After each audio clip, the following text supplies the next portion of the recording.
sense of soul. Hey Soul Seekers, it's Shanna.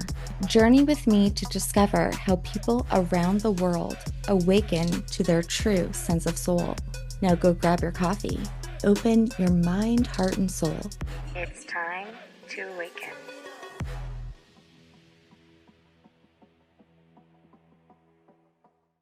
Today on Sense of Soul, we have Annwyn Avalon. She has devoted her life to the study of the esoteric water mysteries, art, witchcraft, and magic.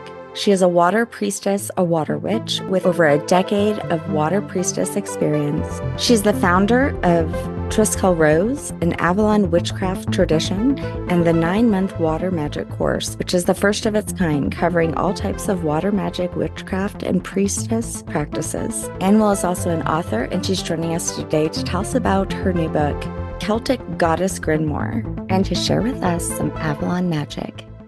Thank you for having me. I always make space for the goddess to come through. Can't wait to hear your journey and how you came to this. Where are you joining me from?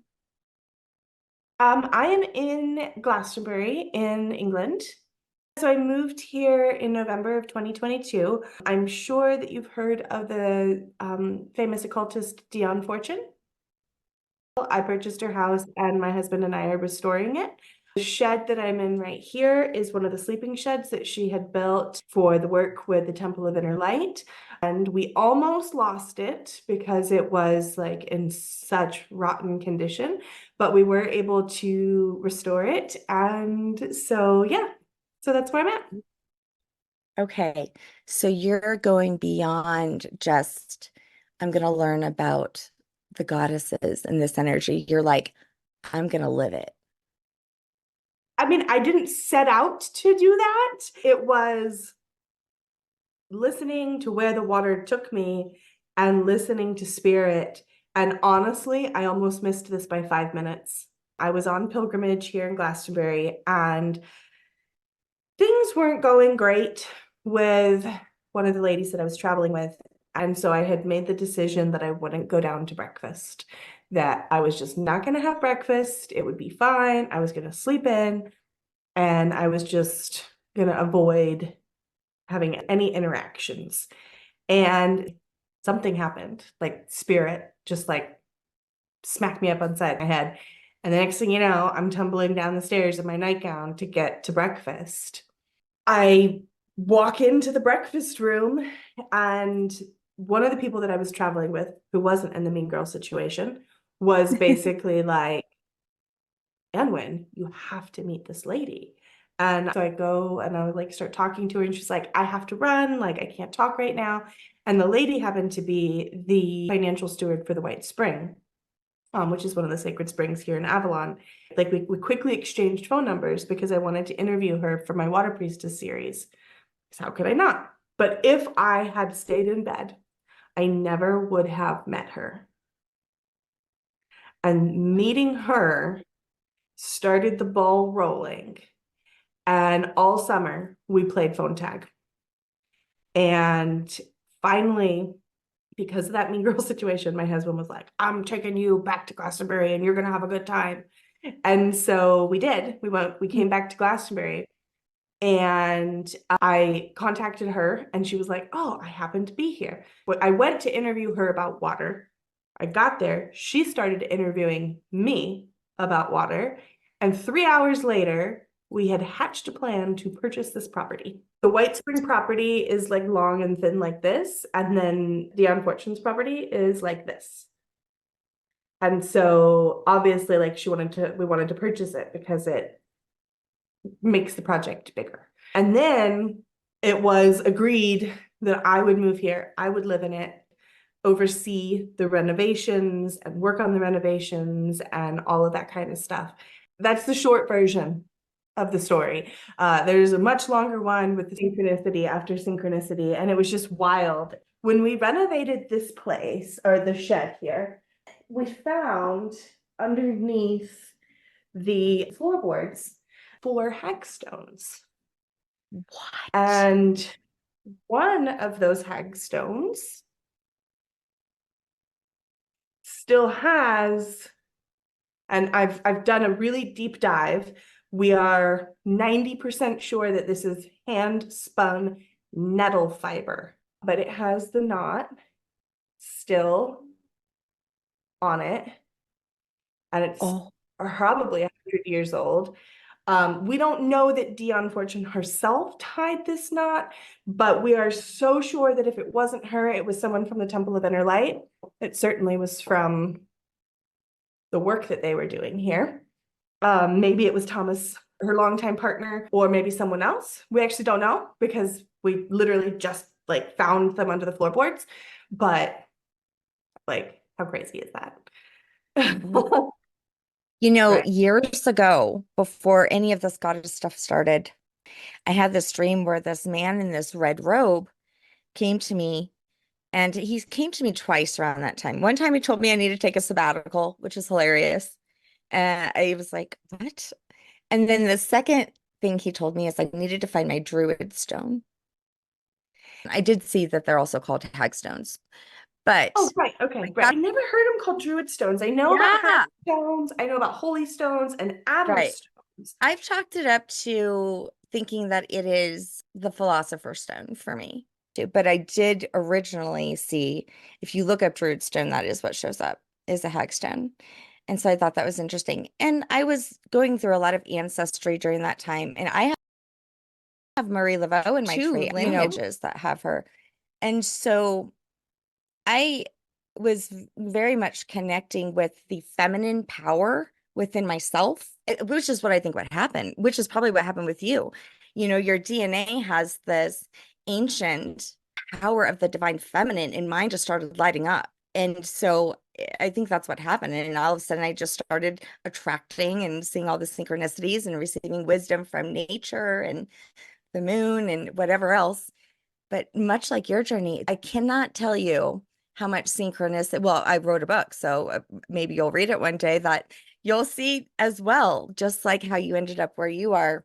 I was guided, never seeked any of it, just landed in my lap, just like you. You're writing it, so it's not out yet. I have enough for 3 books. Oh, I know. My first book, I was contracted for 50,000 words and I sent in 97,000. And they kicked it back to me in a couple hours with a no. And I was like, I didn't know I would get in trouble for overachieving. It's okay because I ended up splitting it out and they were like, you have to cut it. So I ended up cutting all of the priestess stuff, and then that ended up being its own anyways. So But and when here's the thing, she has a lot to say because she has been silenced for thousands of years. Oh yeah. So she's got a lot to say. And the Celtic Goddess Grimoire was so hard to write too because I was halfway through the book when I reached 50,000 words, halfway through. And I was like, help, what do? I still have half a book to write.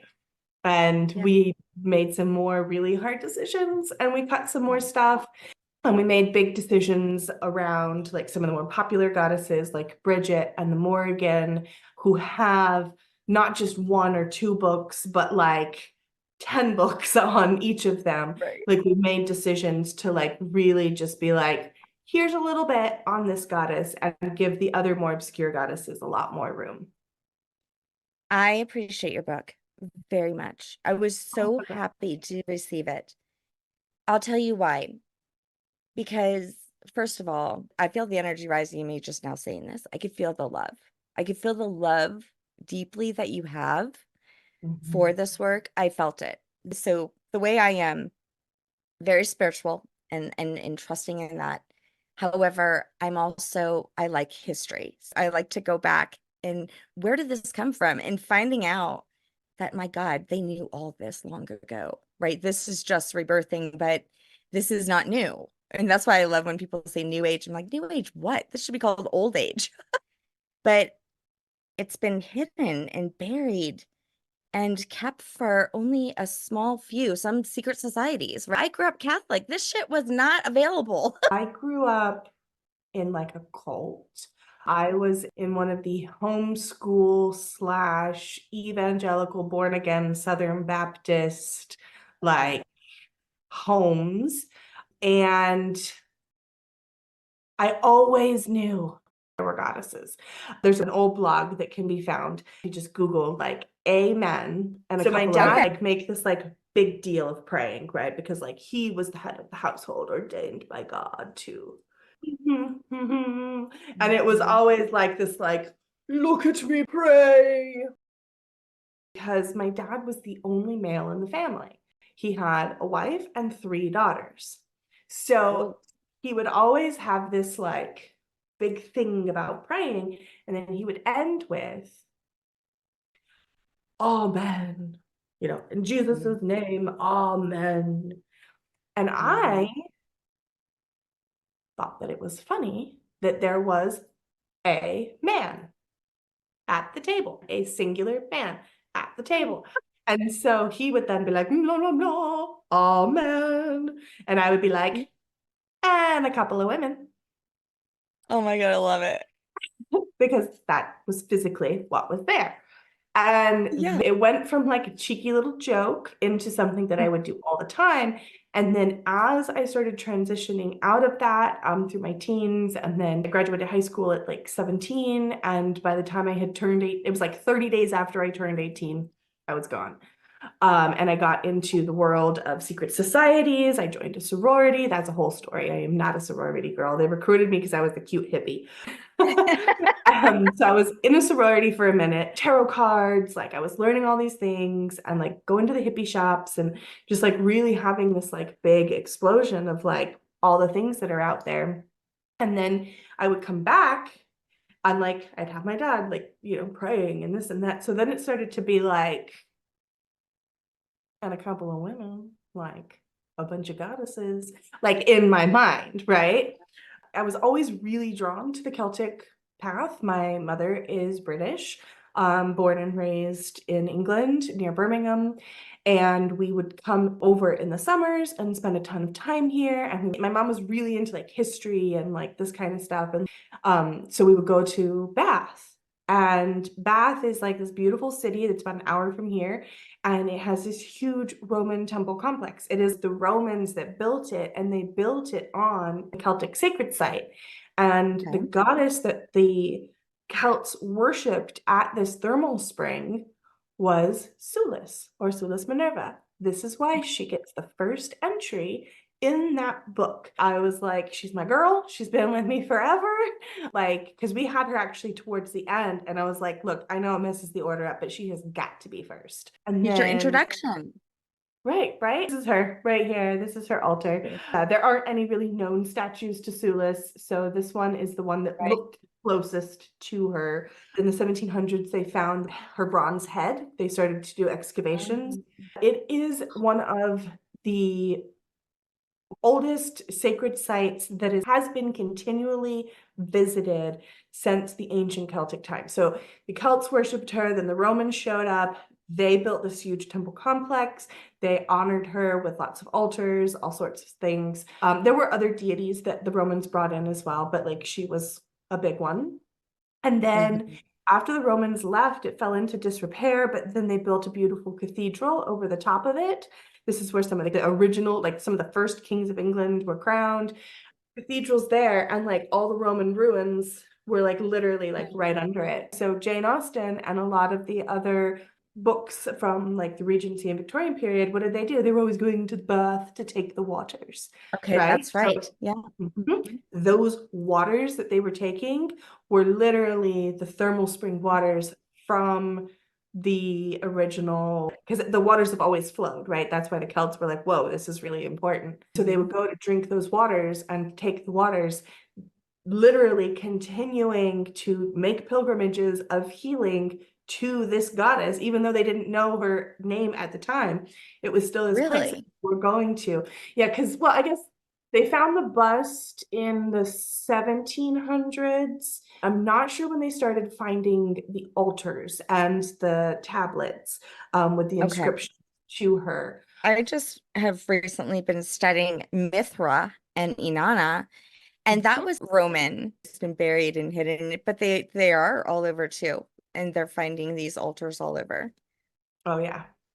Yeah. Huh? To date now, there's a huge museum that you can go to and see all the Roman ruins. It takes like 2 hours to get through. You can even do virtual tours. And they've got some really interesting artifacts and things. But yeah, so I went there when I was a little girl, like 5, like 12, and then again at 16, and then again at 18. Like it Okay. just kept You're going, full. right? And Yeah. then I started getting into all of these esoteric things, and I was like, oh my God, she's been with me my whole life. Yeah. And then in 2018, I came on pilgrimage with the Sisterhood of Avalon, and we went to a place called Therme Spa, which is a modern spa that is built on top of the sacred sites again. And they have gone down into the aquifer, the sacred waters, and pumped them up. And so you can go soak in pools and do saunas and hot steams and all this stuff. And then there's like this other little place that's called Crossbath, and Crossbath is the known location of where the Celts originally worshipped her. And they've turned it into this little pool. And so you can actually go and pay an exorbitant fee and get like 90 minutes in this pool space. And so we were in the water, we were chanting, and I had this like crazy healing experience, and like she boomed into my head that like she claimed me back when I was like young, and she was just basically like waiting for me to like realize it all. And I was like, well, I was dedicated to you before, and now I'm really dedicated to you. I feel like I should make a separate podcast of just interviewing women on how they were introduced to the goddess, because this is my favorite. I mean, it is always like this. It's Mhm. always rich with a journey that is so divine, like nothing we've ever heard. Yeah. And the fact that I grew up in a home that was actively saying, Right. like, no, you cannot hold religious authority. Like, even like women cannot be the intermediary between humanity and God. They couldn't even be deacons in a church. Like, women were Yeah. allowed to teach Sunday school. And And I started teaching Sunday school at like 12 years old, right? I did too. Mary Magdalene was a whore. Mary the Sure. mother, well, she was just some, virgin that Yeah. God was just the vessel. Like, and it always blew my freaking mind that like, and I put it in this perspective, right? Like I had this imaginary conversation with my sister, my older sister, who is still in the cult, unfortunately, and I am the black sheep. I am like not only the black sheep, but I'm like the evil one. They think that I'm super evil, which is at So first really sad. hurtful and now really funny. But these conversations in my head, I'm like processing things and like saying the things that I wish that I could say to them because I'll never get to. I've been estranged since 2016, so we're not having these conversations, but it's great to process. So my older sister has a son who's about the same age as my son. And I really wanted to send her like the Gnostic texts and some of the Apocrypha and Absolutely. like the book of Sophia and Mary Magdalene's books, and you know which ones I'm talking about. And I was having this moment where I was like, oh, maybe I never did. So this conversation went something along the lines of like, could you imagine like birthing and raising your son and being active in his life until his mid-30s, where then, he goes out and does all these things with his friends and dies at the ripe old age of 33. And then someone comes along and is like, I want the story of your son. I want to write the story of your son. So they go to all of his friends who knew him in his adulthood only and asked them for information and then wrote his biography based off of that information only. And then when you as his mother were like, well, look, I have intimate knowledge of this journey, this person, and they were like, no, this is wrong, this is fake, you don't know your son. Like, to eliminate his mother's voice, the person that probably knows him like more intimately than anyone else on the planet, is wild. We would never do that. Her God, entire story was kicked out of the Bible altogether. It wasn't included. You can find her story in the infancy of James. You can find also in the story of the Nativity and also in the Quran. And there are three different perspectives. It's from three different people. in this family that I grew up in, like, you're not allowed to talk about the Quran. Are you kidding me? That's blasphemy. Right? Same thing with like the Apocrypha and the Gnostic texts and all these different things. And I'm like how sinister and like how oppressive to women do you have to be in order to basically be like, his You don't mother's know. word is no good? Blows my mind. I went through Bible study and stuff, and I remember being around like 10, 12, and like digging deep. I joined this like adult Bible study because they were doing like an entire like When you were 3 month. 10, Yeah, yeah. something Well, I would have done.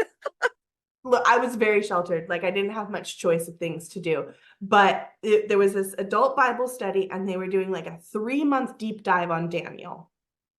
And I was Oh, there. I was like, yeah. I didn't care about the other books, but I was like, Uh-huh. prophecy, talking in tongues, magic, like Mm. angels, Yes, the beings, whole book is spirits. full of divinity. And like little discrepancies, like just really started like just like making me be like, okay, wait, if we're made in God's image, then like how does that work? Because guys don't have babies. This is one of my favorite ones that I was like, there's holes in these stories. And it goes back to Genesis and the people of the land of Nod. Where did they Oh, come yeah. from? Adam and Eve, according to the Bible, Adam and Eve were the first two. They then had Cain and Abel. And then Cain committed the first murder, blah, blah, blah, and was banished and left. And here's where the discrepancy shows up. And so he went to the land of Nod, where there were many beautiful women, and Mm. found a wife. Those Right. women were his sister. The land outside of Eden that was already populated with beautiful women, where he found his wife. And I was like, excuse me, I Mhm. have questions. It also got me into big trouble. And like, what do you mean Azura's like a thing? Like, there's a name for the Right. god of heaven? Like, that makes sense. Well, all of the dark mothers that were kicked out and never acknowledged at all. I see Lilith as, well, Adam's first wife who refused to lay before Adam. She is the first representation of an independent woman, which is the definition of virgin. That's the true definition of virgin. I'm glad that you brought up Lilith because two things. One, like one of my gifts, one of the things that Spirit has gifted me against my will with the embodiment of the Dark Mother Mm. and the initiator. And it really sucks because I would love to be all light and love, but that is not my path and not what I have been brought here to do. And sometimes, in order to truly heal something, you got to take a sharp knife and cut out the infection. And that hurts Yeah. hurts really big. Like it's just like, ugh. And so I really love the dark goddess archetypes because Me yeah, too. I have Absolutely. friend priestesses who are like, oh, and my path is to sing to the water. And I was like, I want that. But the fact of the matter is that I am here to shake the earth and make change. And like, Yeah. oh, Have a totally different perspective on the dark goddesses. And I think one of the reasons is through Marie Laveau, only because she's known as this boogeyman, boogie woman. I mean, I was definitely scared of her, and I was told stay far away from House of Voodoo, in the quarter, in the French Quarter. But when I did my ancestry, I learned the truth about her. And in her obituary was 3 pages. It was titled The Sainted Woman. And the reason why she was feared is because she sat with people who had yellow fever and she wouldn't get sick. And she sat with prisoners and they thought, what is wrong with her? Why is she hanging out with sinners? I mean, she was truly like feared and of color. I mean, what a powerful thing. I mean, I felt very honored to have, that within me. Looking at Lilith, she's a Jewish lore. I mean, she's described in the Bible as a hag. Right, but There she's not. is reference of her. No. I mean, this is how, I mean, look at, they made Eve look like some stupid bimbo, just ate, some app off the tree. I mean, the Gnostic Gospels have an entirely different creation story. But it's very interesting though. It's hard sometimes for me because it's beyond conditioned. It's in my DNA. This has been deeply rooted beliefs for thousands of years before, so I'm the first to break this. Obviously, you are too, that this is happening collectively. The next generations, you mentioned you have a son, I have 4 kids. These kids will not be fooled by this kind of stuff. Oh no, my son has Oh, zero no. tolerance for it. Like, no, Right. you're gonna love this. There's this audio clip on TikTok, and it's just this short little audio clip. It's a new song I think that's dropping, and it goes, "Funny how the first sin is a woman who ate." Like when you put it like that, the first sin is a woman who Yes. ate. What? What? See, there's something far bigger than even I think we could even wrap our head around that's happening. Whenever I work with women, there's always these mother wounds. And I really do believe this is the time where that might stop because we're going to see this mother energy as God energy. Oh yeah. The divine feminine is rising. When my publisher was like, "Hey, do you want to tackle Celtic goddesses?" I was like, "Yeah, of course I do." The reason that I said yes was because I had already been looking, and almost every single Celtic goddess I worked with was connected with water. But that's a whole other thing. Yeah. But at the same time, I remember like kind of researching and realizing that there wasn't any really good books out there on Celtic goddesses. Now, let me rephrase that so no one comes for me on the Any internet. goddesses.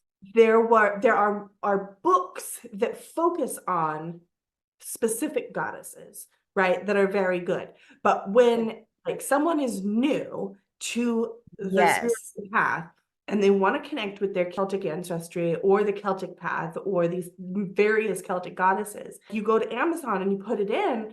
There's like one book on Celtic gods and goddesses from I think like the 90s or something. And I was like, what do you mean this doesn't exist?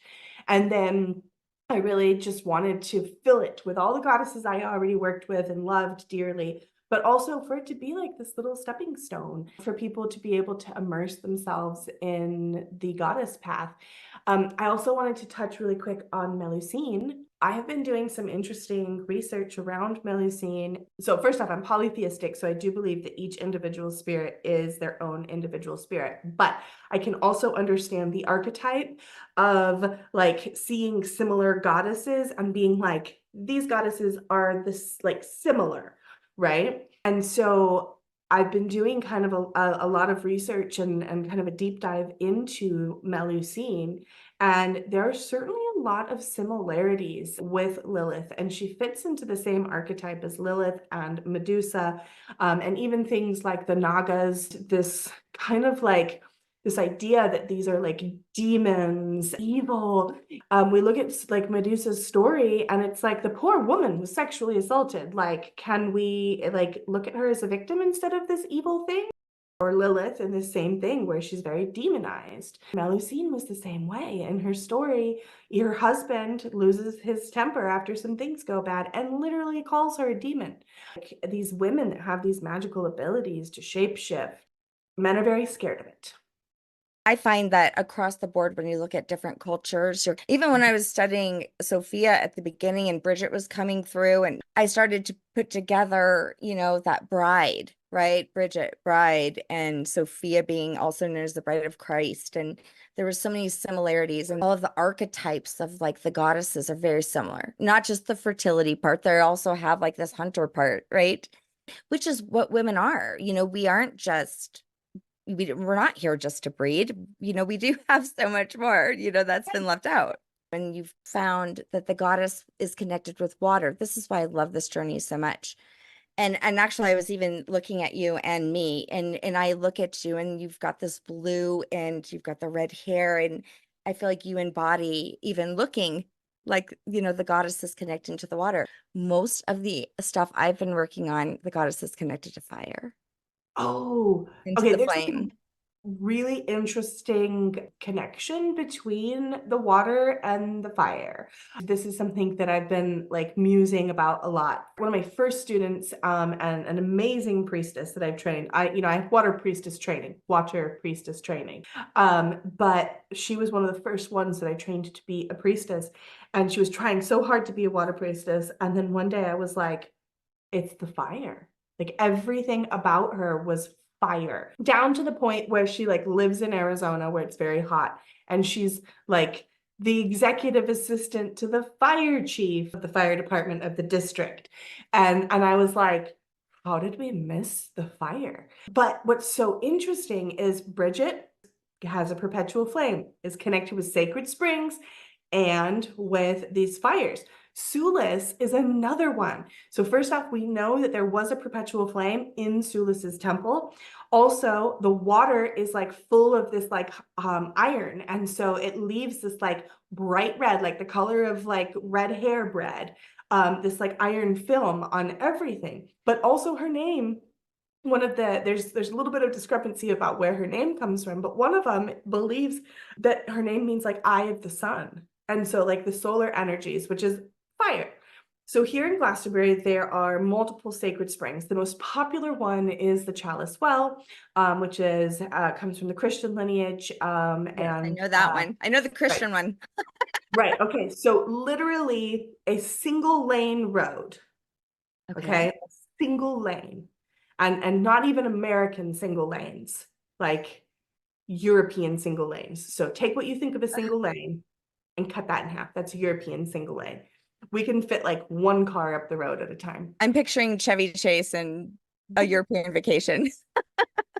So the Chalice Well is on the left side of the road. Okay. And the single lane road separates the Chalice Well from the White Spring. So the red spring and the white spring. The white spring is called the white spring because it's got calcium and limestone, and it leaves like white sediment. But they're a single lane road, like apart from each other. And this is like a crazy phenomenon because they have two completely separate sources, and that just should not be a thing, right? But they're two sacred springs that flow that close to each other. But that is it's an old well house. So basically it was this beautiful sacred site with all of these like fairy dropping pools. And then there was a cholera outbreak in the 1800s, and they destroyed that sacred site and built this well house on top of it. In the early 2000s, it was purchased, and interestingly enough, was dedicated to Saint Brigid. And a perpetual flame was lit and lasted for several years until a new ritual kind of began to take place. But this old well house over the years has morphed from basically just this like well house that people could like come into. Now it is what they call the White Spring Temple, and pools were built in the center of this old well house. There's cascading pools. You can go and do sacred immersions. We have shrines to Saint Brigid, the Bride, which is the maiden form of Brigid. I'll talk about that in just a moment. The Lady of Avalon, the Black Madonna. We actually hold two Black Madonnas. Then we have like a Solar King and a Fairy King of Avalon. So it's like this, like you walk in and it's just this beautiful temple where you can do these sacred immersions, pray, meditate, sing, whatever you want. But there's no electricity. So it's all candlelit. So when I go to open the spring to the public, it takes me roughly 30 minutes to 45 minutes to light nearly 100 candles. And my I want hair to visit you. Oh Oh my yeah, when God. you do, let me know and I'll get you some private access.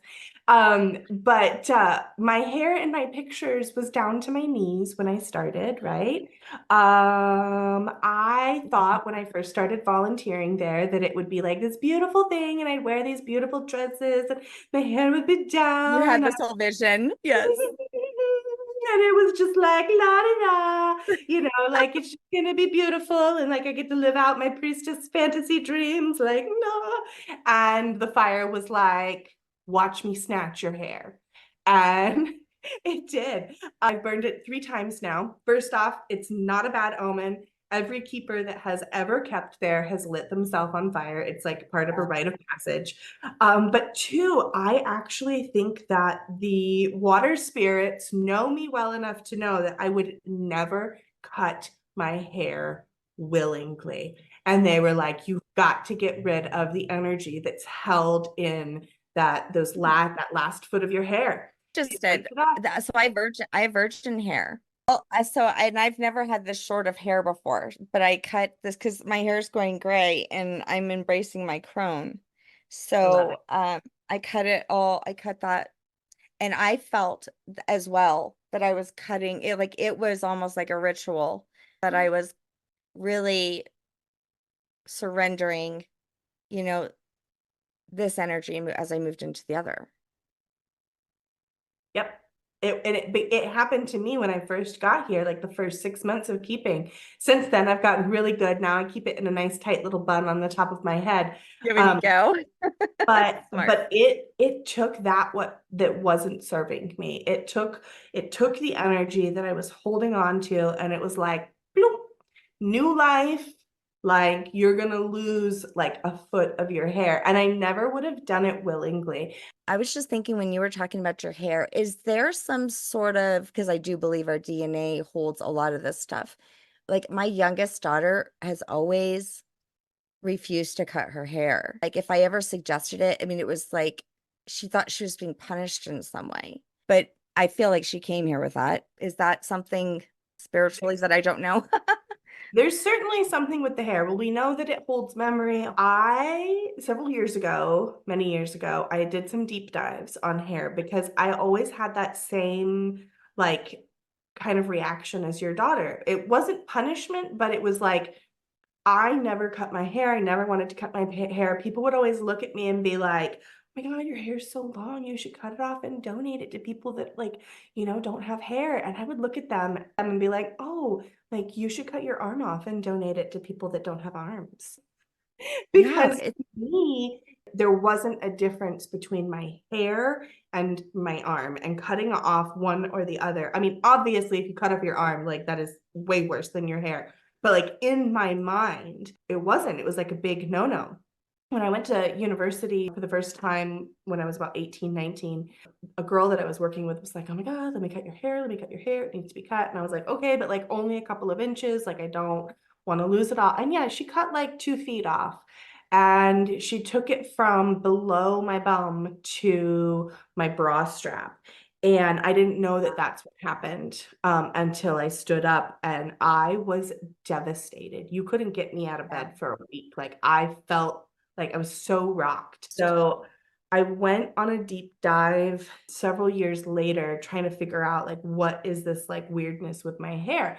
And there are many things throughout the world, time, history, culture that talk about hair. One of them, I'll go with the not so good one first, and we'll end with a okay. really. So disclaimer, if you go down this particular rabbit hole, you are going to run into Nazi things. And obviously that is like terrible, like Nazis are bad, no thank you.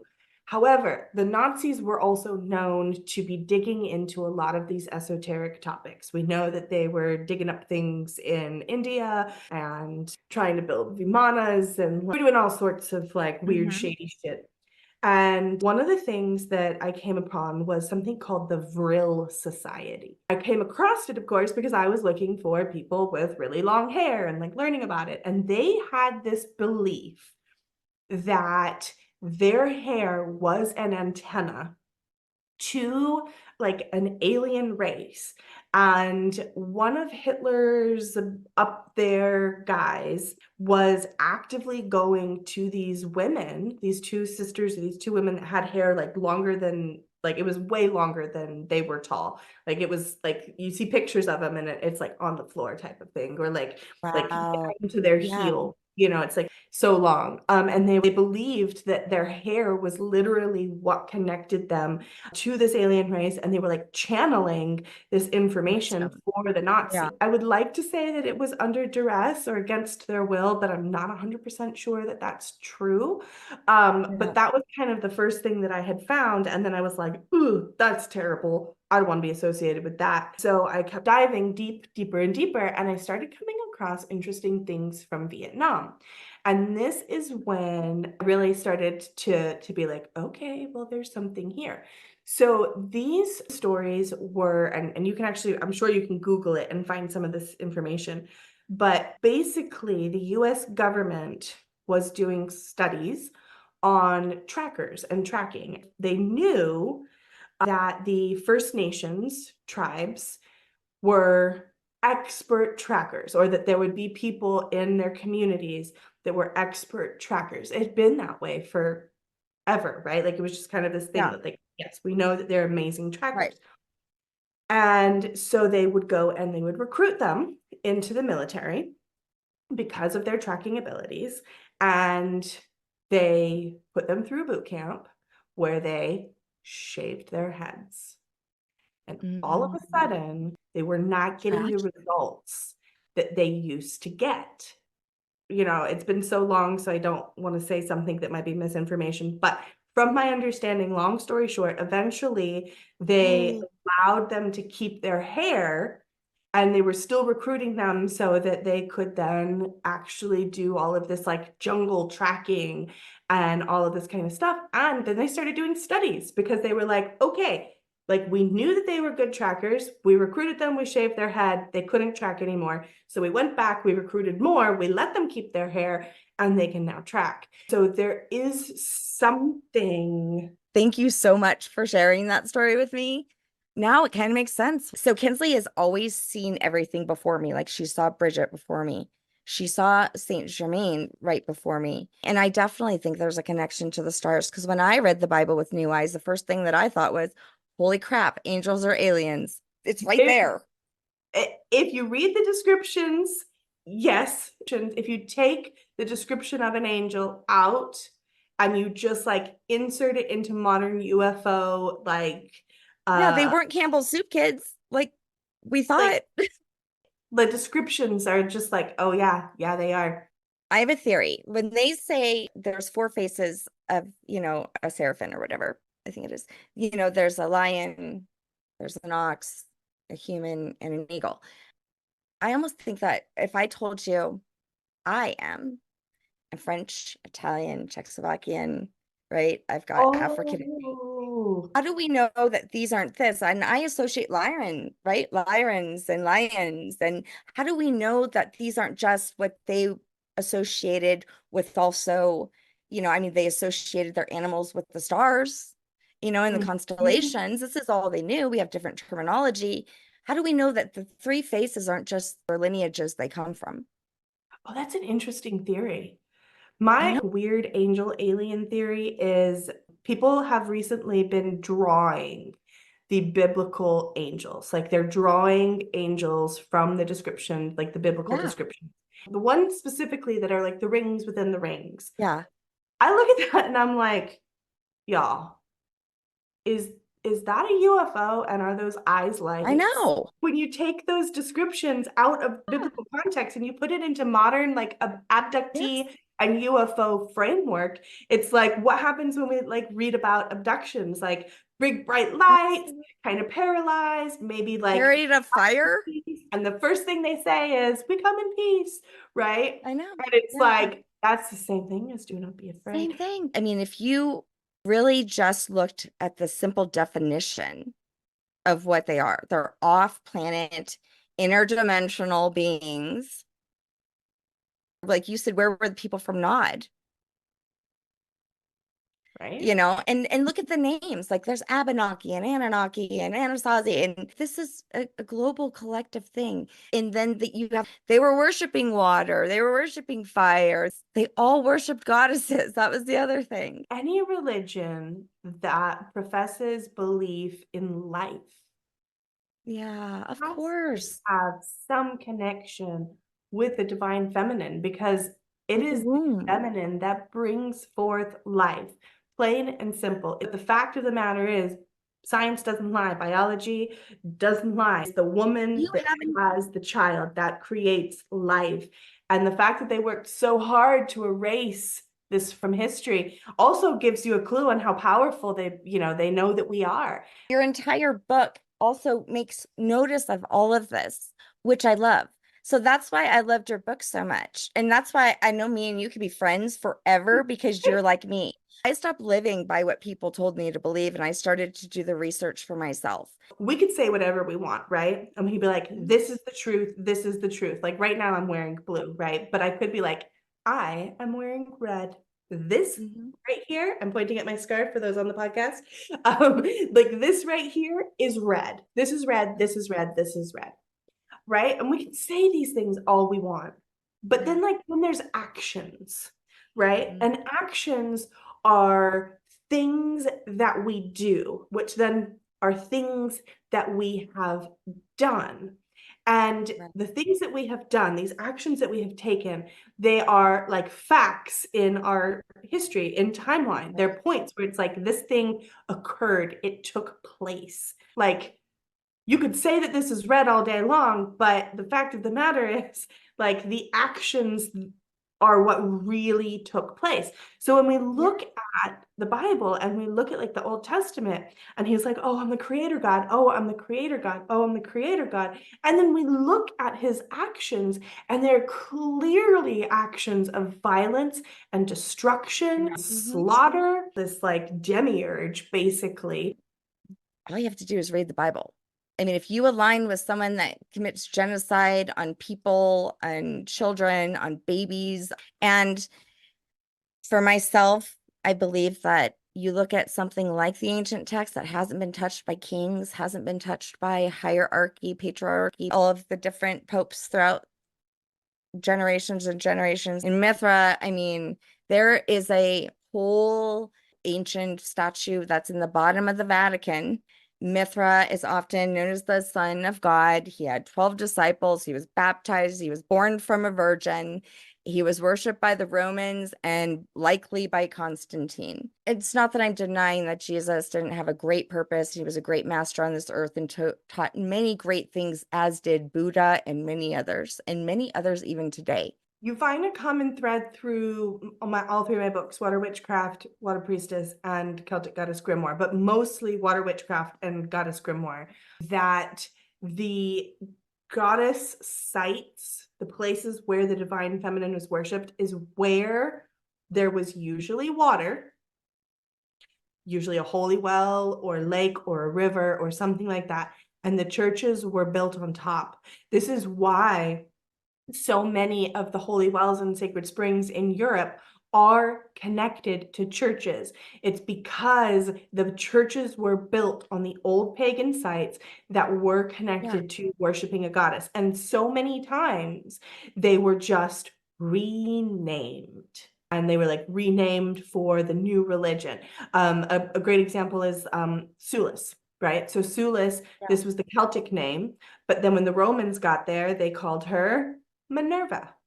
And when the Christians showed up, they started doing this all in these other places as well. Like there's so many holy wells dedicated to Saint Anne, Saint Mary. Like this is Mary's well, this is Anne's well. All of these most likely are the new religion's name and practices preserving what was underneath. There's a church. There we go. You're looking through it. It's like a mermaid in a church, is I think what's on the front of it, is like not too far from here. I think it's like a 45-minute drive, and it's this little tiny village that's just very unassuming. And then you go into this church, and these pews that date back to like the 1400s, maybe even earlier, have mermaids and mermen carved all over them. And one of them is a two-tailed mermaid, just like on your cup. I appreciate all of the historical stuff that you put in your book, in the different geological these points, and I can only imagine how they physically feel to be around them. Your book is full of different exercises, rituals, prayers, poems. I love this part where you call upon enigmatic Elen. I call upon thee, green maiden, antlered one, golden brilliance like the sun. Show me the tracks that are straight when life is too hard to navigate. Forest goddess, please show me the way. Show me the path upon which to stay. Did you write that yourself? Oh, yeah. Well, yes, I did, but it might have been Ellen that wrote it. So like no other human wrote that. Like I am the human that wrote it, but Yeah. but so much of like the history and the archaeology and all of the facts, that's all me. Yeah. Everything else is like it comes from them, because sometimes I just put on psytrance.